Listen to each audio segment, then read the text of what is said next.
함께 같이 봉독하시겠습니다. 내 평생에 너를 능히 대적할 자가 없으리니 내가 모세와 함께 있었던 것 같이 너와 함께 있을 것임이니라.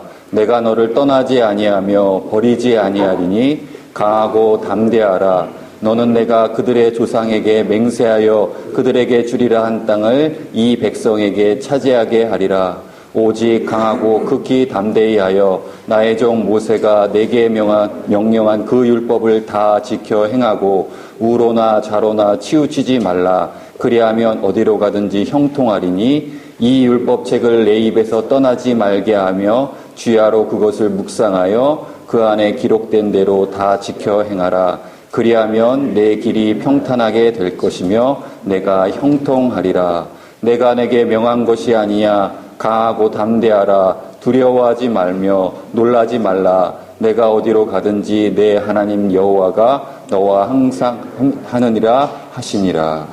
아멘.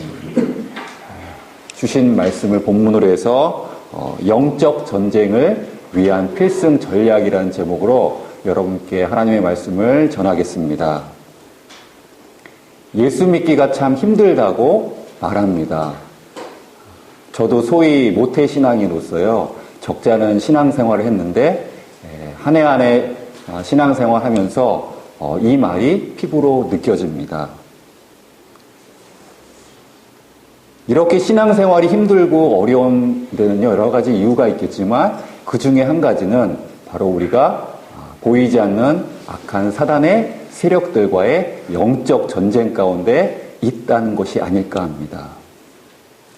우리가 사역자이고 영적 리더임에도 불구하고 때때로 우울증에 걸리기도 하고 또 사역에 대한 힘을 내지 못하기도 하고 또 각종 질병에 걸려서 우리가 슬럼프에 빠질 때도 많은데요. 이것은 단지 우리가 열심히 없어서라고도 할 수 있겠지만 우리 주위를 돌면서 우리에게 호시탐탐 공격하는 악한 사단의 세력의 공격의 결과이기도 한 것입니다. 그런데 안타까운 것은 이러한 사단과의 영적 전쟁이 우리는 피할 수 없다는 것입니다.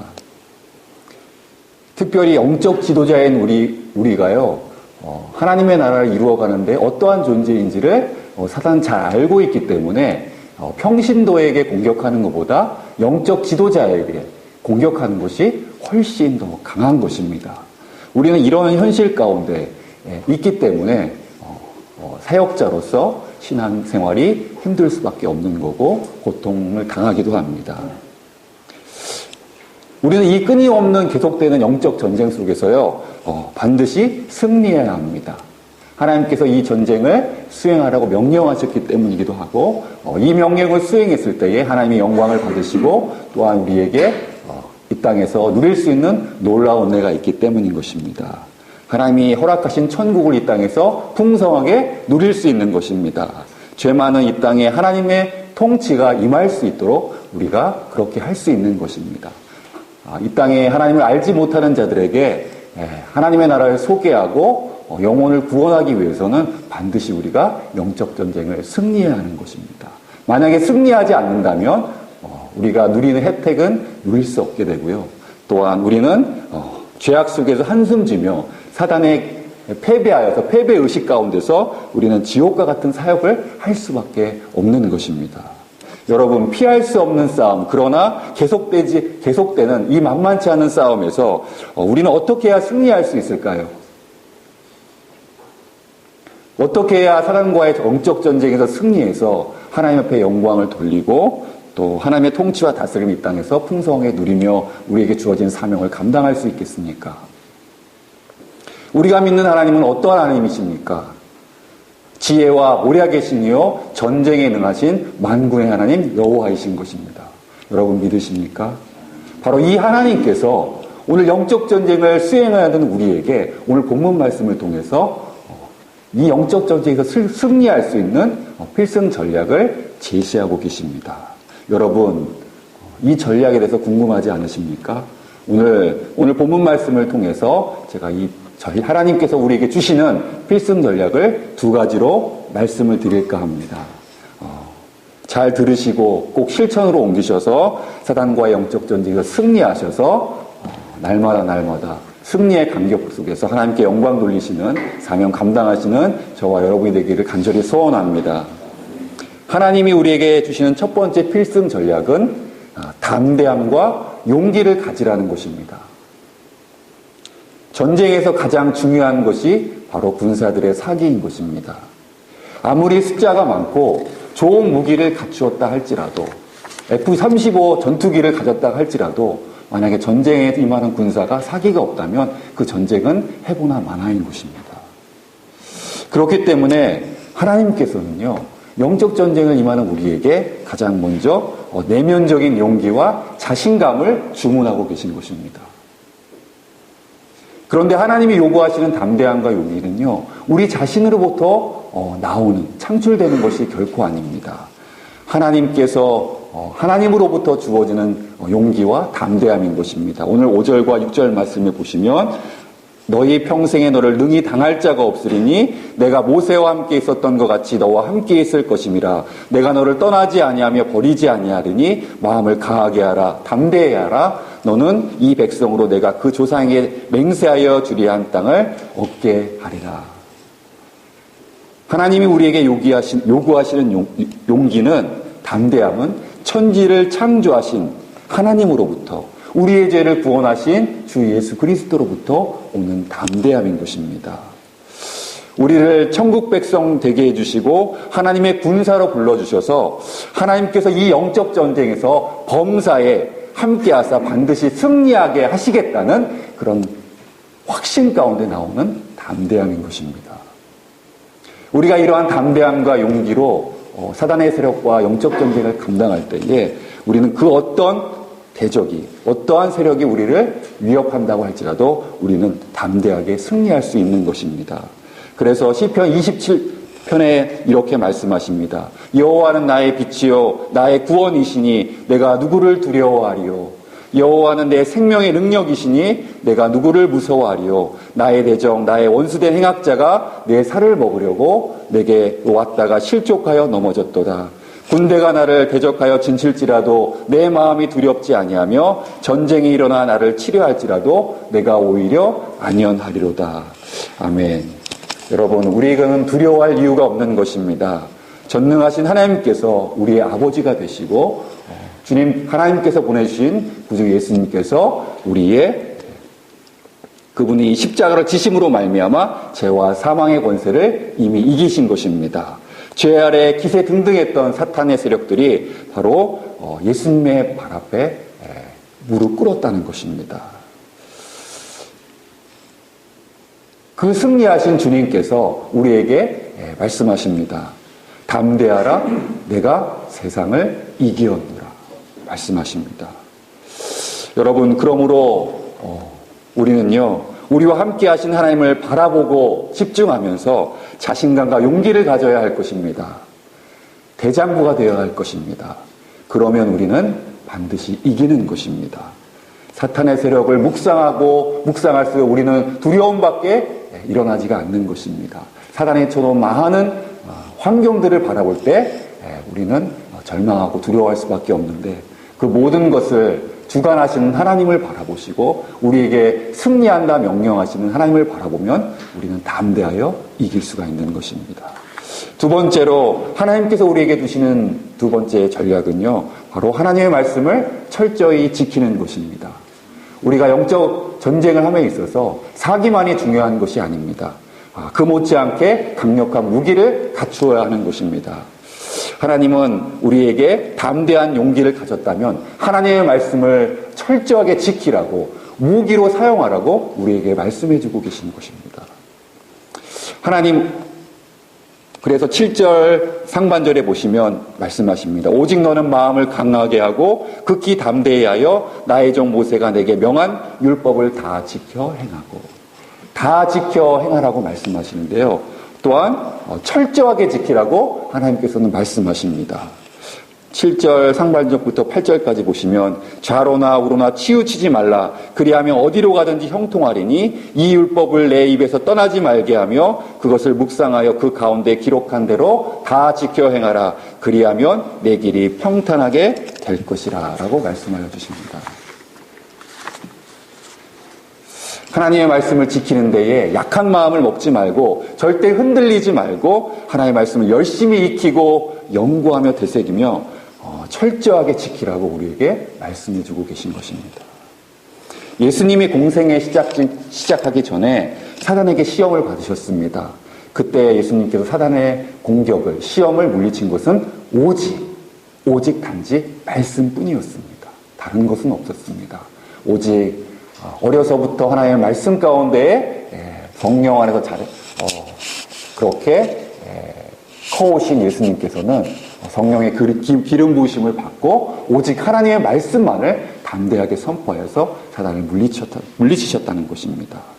우리도 예수님과 같이 성령 안에서 이 하나님의 말씀을 무기로, 검으로 철저하게 공격해야 할 것입니다. 여러분, 대적 사단이요, 무서워하는 것은 우리 자신이 아닙니다. 바로 우리와 함께 하시는 하나님이신 것입니다. 우리 주 예수 그리스도이시고요, 그분의 말씀인 것입니다. 주님이 말씀하신 복음의 십자가인 것입니다. 우리가 성령님의 도우심을 받아 주 예수 그리스도의 이름으로 하나님의 말씀을 담대히 선포할 때 사탄은 꼼짝 못하고 도망가는 것입니다. 우리가 사역을 해나가면서 우리가 여러 가지 어려움 가운데 있을 때에 단지 이것이 우리가 믿음이 연약해서 뿐만이 아니라 우리도 모르게 우리를 침투하고 공격하는 사단의 역사인 것을 우리가 깨닫고요. 담대하게 하나님의 말씀을 선포할 수 있어야 됩니다. 선포하기 위해서 우리는 날마다 철저하게 하나님의 말씀을 연구하고 하나님의 말씀 지키면서 살아야 할 것입니다. 사랑하는 여러분, 날마다 보이지 않는 영적 전쟁 가운데 우리는 살고 있습니다. 전시 상황이 있습니다. 우리 마음대로, 소견대로 싸우지 말고요. 하나님이 주시는 필승 전략대로 싸워야 할 것입니다. 전쟁에 능하신 하나님, 이미 십자가로 사단의 세력에게 승리하신 예수님께서 임마누엘 되신다는 것을 굳게 믿고요. 담대함과 용기를 우리가 가져야 할 것입니다. 그 담대함과 용기로 하나님의 말씀대로 철저하게 지키며 행하며 무기로 사용해서요. 어떠한 사단의 세력이 침투해도 우리가 백전백승하는 우리 모든 사역자가 또한 저와 여러분이 다 되어야 할 것입니다. 에베소서 6장 16절에서 17절을 말씀하십니다. 모든 것 위에 믿음의 방패를 가지고 이로써 능히 악한 자의 모든 화절을 소멸하고 구원의 투구와 성령의 곧 하나님의 말씀을 가지라. 부디 계속되는 사단과의 영적 전쟁에서 담대하게 하나님의 전략대로 싸우셔서 승리하는 영적 리더가 되시고 또 많은 하나님께서 맡기신 영혼들을 승리하는 신앙인으로 이끄시는 저와 여러분이 되기를 간절히 바랍니다. 별로 안 밝으시네. 어떠셨습니까? 여러분 성도라 생각하면 우리 임강도사님 설교를 듣고 어떤 반응을 하실 것 같아요? 말씀으로 승리하는 하나님으로. 네, 그래서 생각하셨습니까? 네. 또 어떤 부분들이 이제 이게 본인은 잘 모를 수 있어요. 네, 여러분들 보셨을 때 임강도사님의 설교를 듣고 이 부분은 참 임강도사님 좀 잘하시는 것 같다. 그런 부분들이 있나요? 차근차근히 그냥. 예. 예, 또박또박 원래 성격이 내성적이시죠? 그죠? 예. 설교 들어나요. 예. 그래서 이제 원고를 충실하게 작성하시는 스타일이신 것 같고요. 예, 그렇게 해서 약간 이렇게 저도 굉장히 내성적이었는데 설교를 하면서 자꾸 바뀌더라고요. 근데 이제 내성적인 스타일이신 것 같아요. 그 결을 바꾸실 필요는 없습니다. 그런데 이제 그런 것들이 설교에 묻어 나오거든요. 다른 부분들 간호사님 설교 어떠셨어요? 저는 우리 인승교 간호사님이 네. 설교 내용을 풀어갈 때 네네. 짧지만 네. 여기에 이제 중요한 게 필승 전략을 얘기하는 네네. 요소와 가지고 있던 두려움, 네네. 이런 부분을 아마 전제에서 얘기했을 때 네. 그걸 본인의 상황과 네. 내면화시킬 수 있는 부분이 굉장히 많거든요. 네, 맞습니다. 건강이라든가 네네. 현재의 상태라든가 예. 본인의 개인적인 그런 것들이 네. 함께 나와서 그 부분들을 가지고 또 아까 이제 우리 그 교수님 얘기했던 구약에서 있는 이 부분이 우리가 직접적으로 뭐 담대하라 네. 하는 부분이 내가 담대하고 싶지만 담대 아직 안 되는 거. 자, 예, 나중에 또, 예. 그것을 안 되기 때문에 주님이 필요한 것이고 맞습니다. 그것을 본인의 상황 속에서 늘 그렇게 살고 있기 때문에 네네. 그걸 더 붙였다면 더 담대히 왔을 거예요. 네. 강의에서 그 신학과 과정의 핵심을 딱 찍어주셨습니다. 그걸 제가 좀 이따가 말씀드리려고 했는데 미리 말씀해 주셨는데, 아까 이 부분을 조금 제가 부연을 설명한다면, 이 본문 자체에서 영적 전쟁에 대한 영적이라는 개념을 너무 사단 조금만 잡으셨어요. 본문은 그렇지 않거든요. 사실은 본문에서 여호수아가 담당했던 두려움이 뭘까라는 것을 한번 생각해 보시면 좋을 것 같아요. 뭐였을 것 같아요, 여호수아가? 자기가 믿었던 진짜 영적 지도자가 죽은 거예요.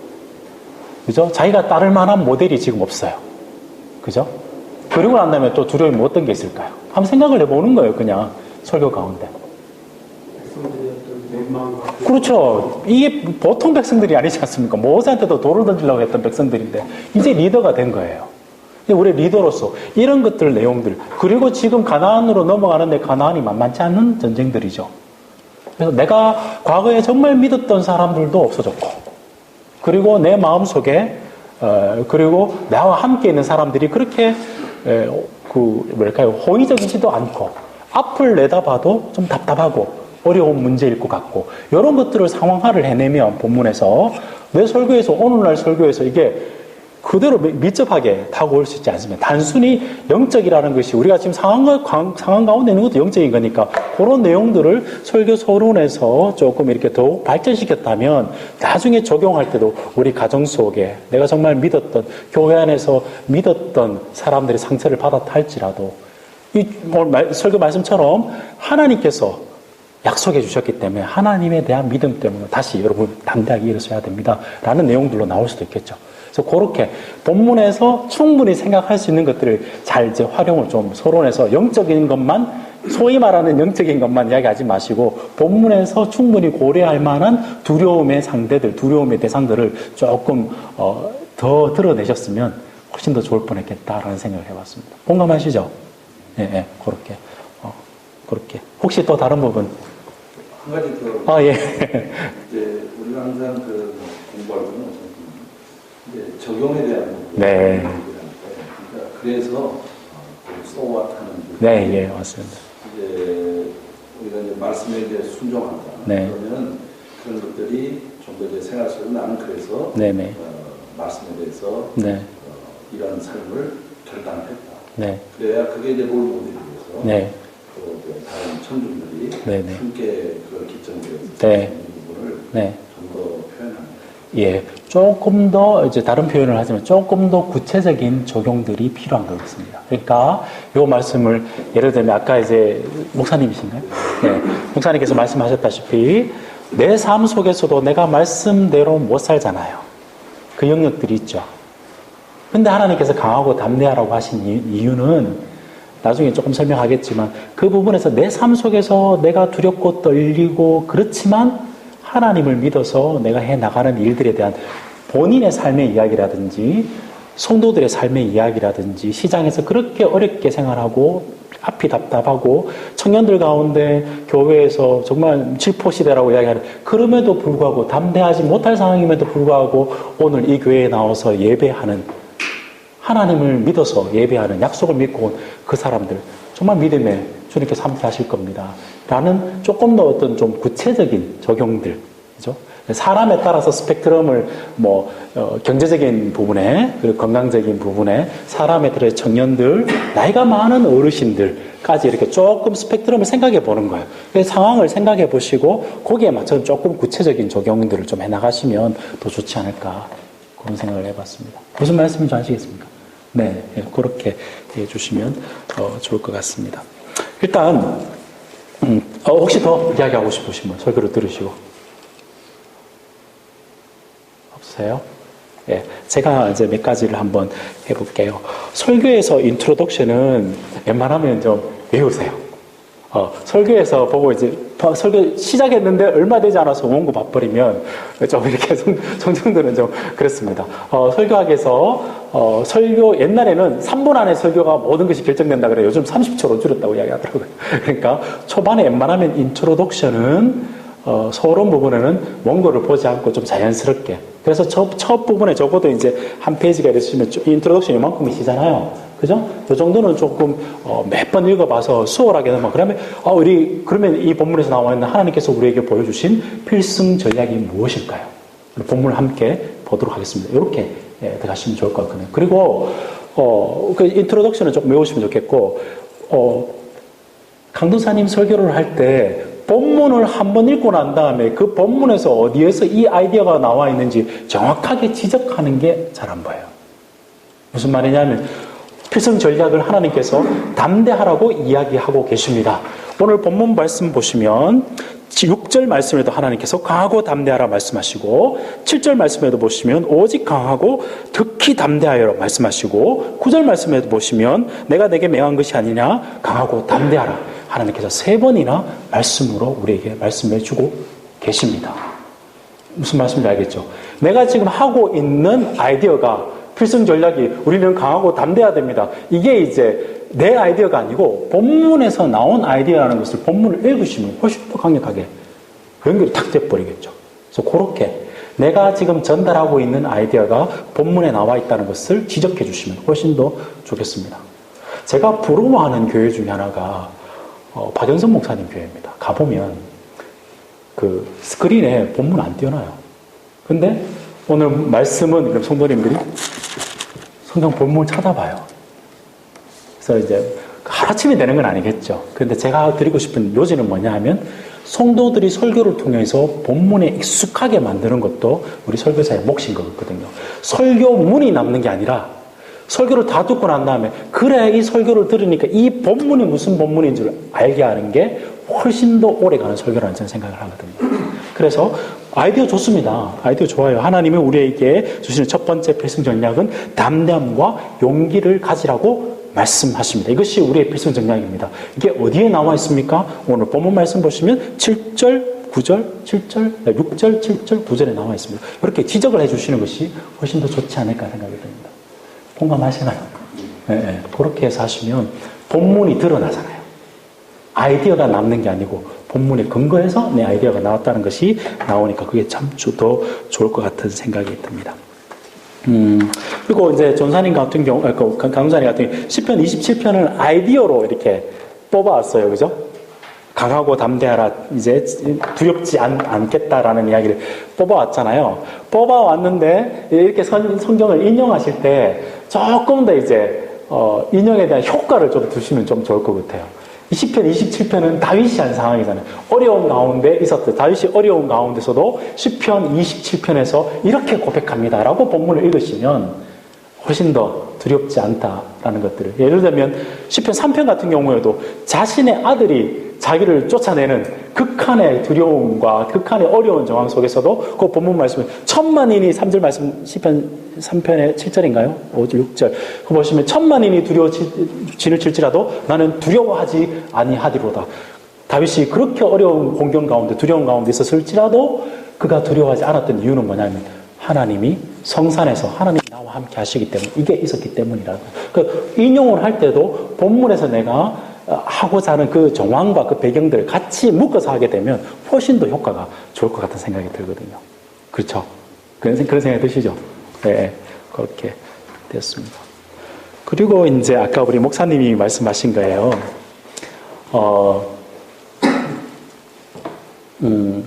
우리 강하고 담대해야 됩니다. 하나님의 말씀을 지켜야 됩니다. 답을 주셨어요. 제가 신학과 과정에서 말씀드렸죠. 답은 방향이에요. 그걸 그대로 살아야 됩니다. 맞아요. 그런데 문제는 우리가 그 방향에 나아갈 힘이 없다는 게 문제잖아요. 그죠? 그래서 그게 쉽게 말하면 우리의 하나님의 일하심은 그러한데 우리가 그렇게 살지 못한다는 것들이 기본적으로 있잖아요. 우리 가운데. 거기에 대한 이야기들을 해주셔야 설교에 긴장이 살고 이게 나한테 와닿는 설교가 됩니다. 강하고 담대하셔야 됩니다. 하나님의 말씀을 지켜야 됩니다. 알죠. 근데 그 잘 못하는데요, 제가. 어때요? 잘 하시나요, 강도사님? 잘 못하잖아요. 하나님의 말씀이 이렇습니다. 그런데 여러분 이런 거죠. 그렇게 이야기만 연역적으로 듣고 난 다음에 그렇게 하셔야 됩니다. 그러면 성도님 머릿속에 뭘 생각하냐면 목사님 내가 그렇게 하는 건 아는데 잘 못하거든요. 요럴 때 설교에 긴장이 있습니다. 그 긴장을 풀어주셔야 돼요. 그 긴장을 어떻게 풀까요? 제 강의에서 답이 나왔습니다. 그리스도로 풀어야 됩니다. 어떻게 풀까요? 이 본문 같은 경우에. 그 힌트가 지금 본인이 치신 거에는 있어요. 내가 너무 함께 하겠다 하나님께 약속하셨죠. 여호수아에게. 그 말씀을 따라 살아 그랬잖아요. 우리 그렇게 잘 못 살아가서 이스라엘 백성도 잘 못 살아가서 하나님께 심판을 받았습니다. 그러나 약속하신 그 하나님께서 예수 그리스도로 이 땅에 오셔서 임마누엘 내가 너와 함께 하겠다. 임마누엘로 오셔가지고 말씀을 온전히 이루어 주셨잖아요. 그분이 계시기 때문에 그분 안에서 내가 확실한 하나님의 약속이 확실하고 나에게 말씀하신 그 가나안 땅에 들어갈 때까지 하나님께서 나와 함께 하신다. 예수 그리스도 그것을 우리에게 이루어 주셨기 때문에 우리는 하나님을 믿고 강하고 담대. 예수 그리스도 안에서 항상 강하고 담대할 수 있고 예수 그리스도 율법을 이루신 말씀을 이루신 그분 안에서 우리는 그분을 믿는 믿음으로 의지함으로 말씀을 순종하며 살아가야 됩니다. 방향은 똑같죠. 힘이 어디 있어요? 그리스도 안에 있잖아요. 이해가 되셨죠? 그러니까 이게 이제 답을 주신 거예요.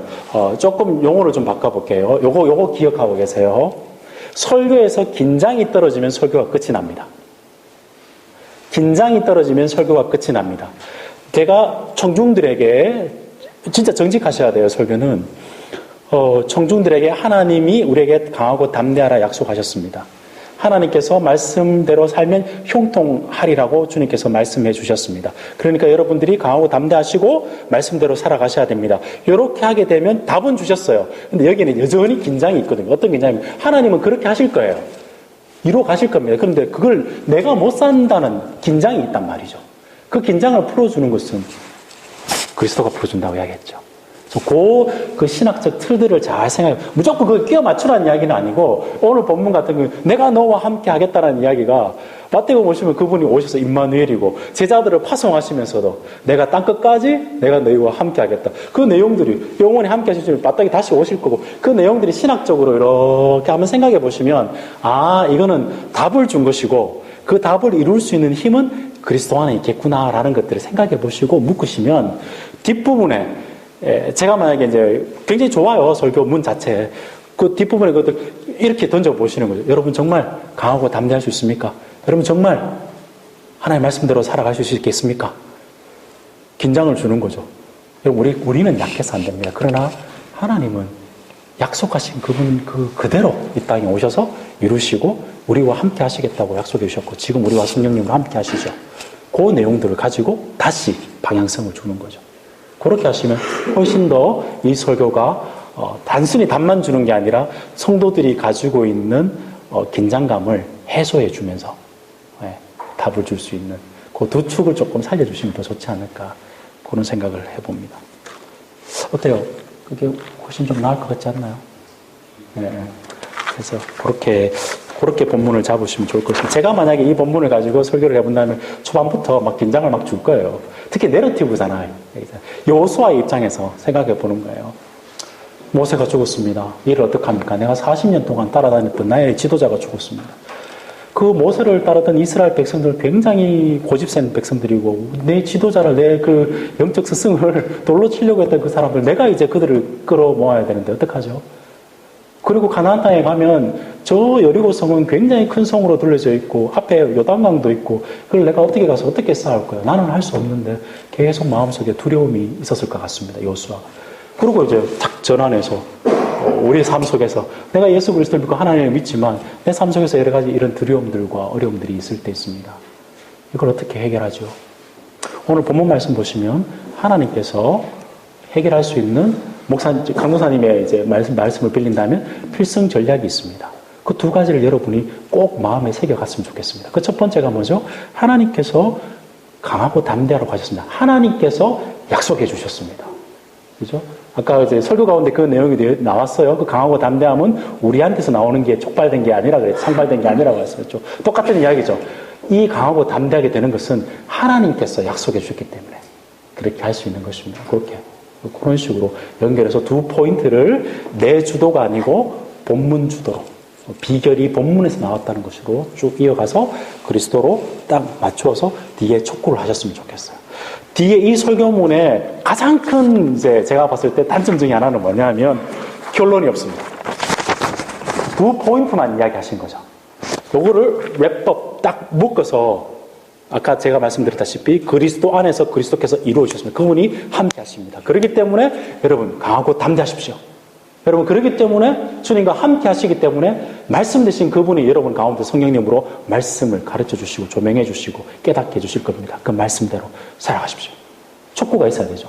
두 포인트를 전략으로 주셨으면 결론에서 촉구를 해주셔야죠. 결론이 결론부분이 좀 약하죠. 그죠? 그래서 그렇게 묶어주시면 좋을 것 같고, 시간이 짧아서 좀 그러셨을 것 같은데, 아까 이제 목사님 그런 이야기 했는데, 개인적인 예라든지, 정말 두려움 가운데서 하나님에 대한 믿음과 하나님에 대한 말씀에 대한 신뢰 때문에 내가 이 어려움들을 극복해내었다라는 어떤 간증거리라든지 성도들의 그런 삶의 모범들이 있으면 그런 것들을 딱 이렇게 결론에 들어가기 전이라든지 이럴 때 싹 실으면 와닿는 설교가 되겠죠. 아, 그렇지. 우리 성도님들 가운데, 예를 들면 우리 교회 지금 김 장로님 굉장히 건강이 나쁘신데도 불구하고 교회를 위해서 믿음 가운데 나와서 뭐 이렇게 삶에 대한 그런 부분들이 있다면 그런 것들로 이제 예를 사용하시거나 목회적인 상황 속에서 사용하셔서 그렇게 해서 조금 더 촉구를 하게 되시면 훨씬 더 좋으시고, 물론 김 장로님과 관계가 좋아야 되겠죠. 안 좋으면 그렇게 해서 설교가 이런 겁니다. 공중부양이 되지 않고 우리 성도들의 삶의 이야기로 자꾸 땡겨와야 돼요. 그래서 자꾸 땡겨와야 됩니다. 그래서 공부 아시죠? 공부 한자 뜻이 하늘과 땅이거든요. 이걸 이어줘야 되는데 사람으로 있습니다. 저는 그 사람이 예수 그리스도라 생각하고요. 여러분의 설교 가운데도 이 하늘의 하나님의 구속의 이야기를 우리 성도들의 삶의 이야기로 자꾸 연결해 줘야 돼요. 그럴 때 예화가 쓰이고 적용이 쓰여서 그렇게 할 수 있거든요. 포인트는 굉장히 좋습니다. 그 포인트에 힘을 그리스도로 주시고 조금 더 구체적인 적용과 예화를 넣으시면 훨씬 다이내믹한 설교가 되지 않을까. 그렇게 생각이 들고요. 전체적인 부분에서도 한번 말씀을 드릴게요. 내러티브는 내러티브 본문이 나오잖아요. 내러티브 본문은 시간이 많이 없기 때문에 좀 간략하게 했지만 깨달으실 능력이 되시고 깨달으시고, 내러티브 이야기는 어떤 요소들이 있습니까? 보통 이제 소설의 3요소 그러면 뭐가 있죠? 인물, 사건, 배경 이렇게 이야기하죠. 내러티브가 나오면 이야기체지 않습니까? 그래서 그 인물이 어떻게 느꼈을까? 이 지금 배경이 어떻게 되었을까? 이렇게 한번 생각해 보시는 게 굉장히 중요합니다. 서신서는 굳이 그럴 필요 없어요. 아이디어를 그냥 하면 되지만. 제 같은 경우에 제가 만약 이걸 하면 여호수아의 입장에서 두려운 부분이 뭔지를 그의 입장에서 설명을 하게 되면 본문이 확 살아납니다. 한번 예를 한번 들어볼까요? 여호수아 6장을 여러분 한번 설교를 합니다. 여호수아 6장 너무 잘 알잖아요. 여리고성 설교. 그죠? 그 본문을 하나님의 말씀에 한번 순종하고 두 번 절대적으로 순종을 해야 하나님께서 승리를 우리에게 베풀어 주십니다. 그 아이디어는 너무 뻔해요. 그런데 그 본문을 설명해 나가기 위해서 관점, 이야기의 인물의 측면에서 이스라엘 백성들이 봤을 때 그 전쟁은 말이 안 되는 전쟁, 긴장을 주는 거예요. 아침에 나갔다 한 바퀴 돌고 들어왔는데 멀쩡해요. 근데 하나님 그거 하라 그러는 거예요. 긴장이 생기는 거죠. 두 바퀴 돌아왔는데 집에 아내가 물어봅니다. 당신 정말 전쟁하고 왔냐? 1시간밖에 안 걸리냐, 어떻게 전쟁이. 긴장이 되는 거예요. 이건 보통이 우리가 말하는 전쟁이 아닌 거죠. 관점을 살려내라는 거죠. 이스라엘 백성들이 어떻게 생각했을까? 내러티브는 인물이 있지 않습니까? 그리고 반대로 탁 해서 여리고성에서 보는 군사들의 입장에서는 어떨까요? 쟤들이 뭐 하는 거야, 지금? 그런 거죠. 그럼에도 불구하고 7번째 무너졌을 때, 그러는 거죠. 그 관점에 봤을 때 얘들은 지금 전쟁하는 게 아닌 거구나. 재단을 가운데 법궤를 두고 왔다 갔다 하는데 이게 제사드리는 거랑 마찬가지인 거거든요. 그런 거잖아요. 그런 차원에서 내러티브는 관점을 좀 바꿔서 본문을 보시면 쫙 살려낼 수 있습니다.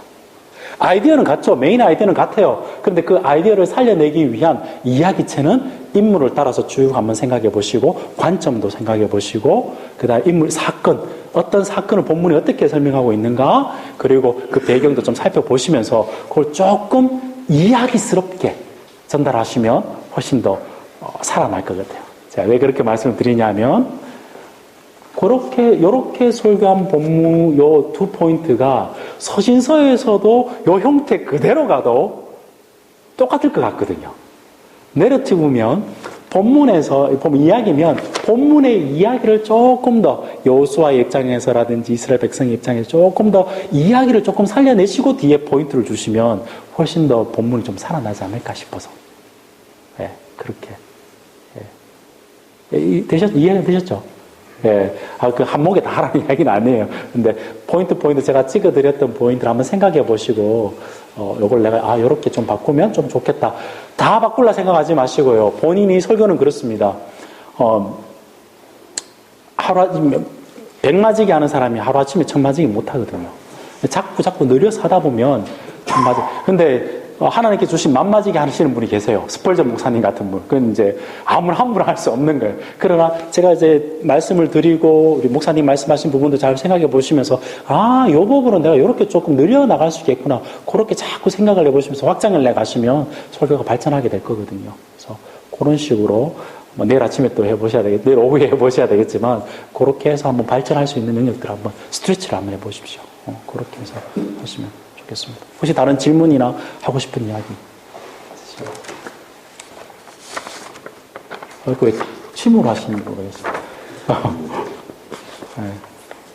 어때? 그 내러티브 본문에서는 그 캐릭터라이제이션, 이 인물이 하나님께서 어떻게 그려내고 이 인물을 어떻게 느꼈고 그런 어떤 인물화를 잘 좀 해내시면 좋을 것 같아요. 그렇게 됐나요? 네. 내러티브를 포인트로 설교하는 방식은 어떻게 이제 저는 이게 이제 굉장히 연역적 설교거든요. 근데 이야기 자체는 굉장히 연역적이지가 않거든요. 그래서 예를 들면 이렇게 하실 수 있습니다. 이 본문의 효과를 좀 살리기 위해서 이야기를 쭉 끌고 가셨다가 뒷부분에 포인트를 가지고 1, 2 포인트 이렇게 하시고 아니면 이렇게 하실 수도 있어요. 장면별로. 예를 들면 하나님께서 이렇게 두려워하고 있는 이 여호수아에게 하나님의 전략을 소개합니다. 그 전략은 뭐냐면 하나님께서 모세에게 했던 하나님 언약의 말씀을 2절과 3절에 보시면 모세에게 했던 그 약속을 그대로 해주시거든요. 그러면서 내가 너와 함께 강하고 담대하라는 하나님께 명령을 하시잖아요. 그렇게 읽고 난 다음에 딱 이야기는 거기까지 다 하고 난 다음에 딱 이제 멈추는 거죠. 그러고 난 다음에 포인트를 이제 강도사님이 했던 포인트를 주시는 거예요. 하나님께서 우리가 두려움 가운데 있을 때에 우리가 취해야 될 첫 번째 승리의 비결은 하나님의 약속을 믿고 담대하게 이 일들을 진행해 나가는 겁니다. 그렇게 해서 예화를 넣든다 그런 연역적으로 그냥 가시면 되죠. 두 번째, 그렇게 이야기를 하고 우리가 마음만 하나님만 약속만 믿고 두렵고 떨리지 않게 생활하면 될까요? 오늘 본문 말씀 보시면 하나님께서 두 번째 전략을 보여주십니다. 그러면서 본문에 그 두 번째 전략은 뭐냐 하면 뒤에 보시면 율법책을 읽어서 그렇게 해서 본문의 이야기를 또 이어가는 거죠. 그죠? 네, 그렇게 해서 그렇게 하면서 이야기를 조금 더 넣으시든지 그렇게 해서 두 번째 포인트 그래서 하나님의 말씀을 제대로 우리가 실천하며 살아가야 됩니다. 딱 끝나고 난 다음에 근데 여러분 이게 우리 힘으로 할 수 있는 겁니까? 그렇지 않습니다. 그리스도께서 우리를 위해서 그렇게 해서 진짜 힘을 넣는 거죠. 은혜 중심에. 그러니까 자칫 잘못하게 되면 우리 주도의 행동 위주로 가는 게 아니라 그레이스, 은혜 주도로 내가 이걸 합니다라는 것들로 뒤에 힘을 탁 실어주는 거야. 그렇게 해가지고 하시면 좋겠습니다. 그래서 투 포인트를 본문을 읽으시고 난 다음에 한 번도 본문에 들어가신 적이 없어요. 그죠?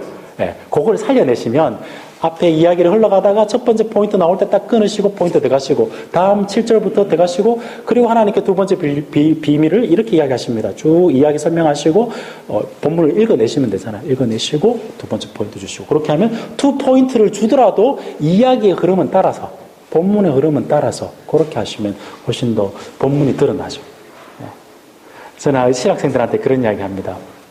설교 다 듣고 난 다음에 특히 부교육자 때 듣고 난 다음에 성도님이 나와서 악수를 할 때 아우 목사님 은혜 받았습니다. 속지 마라. 어느 성도님들아 부교육자 설교하면 다 은혜 받는다 이야기한다. 근데 여러분들이 딱 성도님한테 들어야 될, 특히 부교육자 때 들어야 될 이야기는 목사님 설교를 듣고 난 다음에 하나님 말씀이 보입니다. 그 이야기를 듣도록 설교하라고 이야기하거든요. 그렇게 하려고 태도를 그렇게 취해 보시면 훨씬 좋을 것 같아요. 담임 목사님 되면 생각할 것들이 워낙 많지 않습니까? 근데 부교육자 때만큼은 말씀에 오히려 좀 투박하지만 거기에 다 이렇게 집중해서 하는 것들이 성도님들 보시기에는 훨씬 더 은혜스러울 때 있거든요. 괜히 너무 세련되게 이것보다는 그렇게 해서 본문의 흐름들을 따라서 그렇게 하시면 훨씬 더 좋지 않을까 그렇게 생각을 해봅니다. 네, 강동사님 수고하셨습니다. 우리 박수 한번.